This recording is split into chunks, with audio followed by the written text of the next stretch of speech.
We're talking to Thomas Ricks. He is the author of Fiasco. He has just come out with his second book, The Gamble. I actually think this is, in many ways, a better book. Fiasco was an indictment written in anger.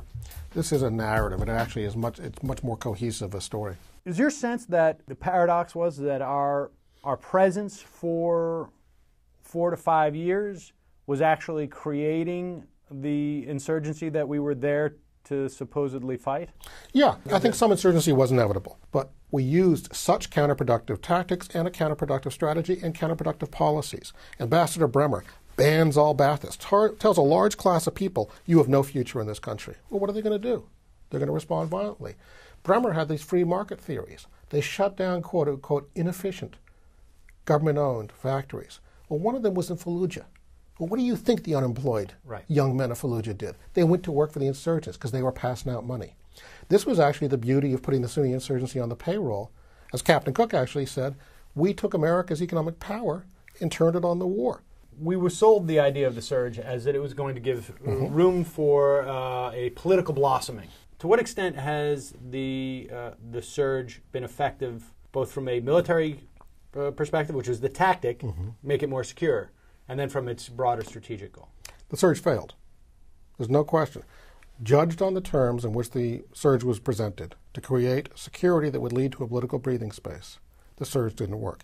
Did the surge work militarily? Yes, it improved security. But that was not the larger purpose. The larger purpose was to lead to a political breakthrough.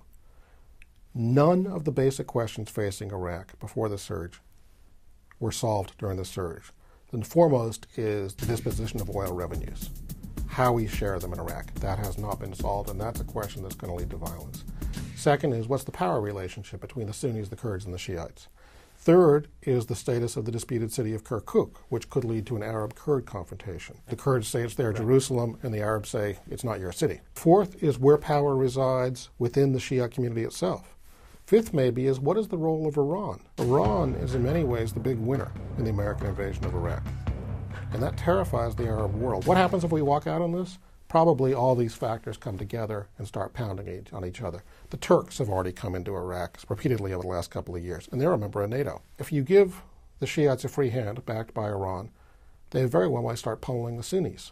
Well, the Arab world's not going to put up with that. They're not going to allow a Sunni genocide to occur, nor should they.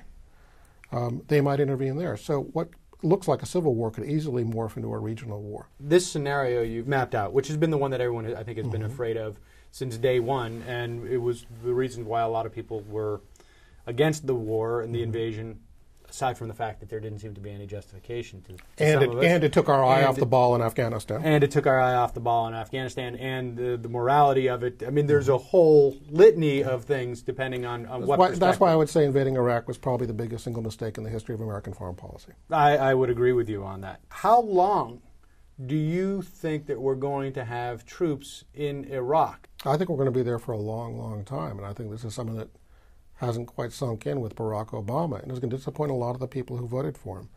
Obama campaigned on having all combat troops out of Iraq in 16 months.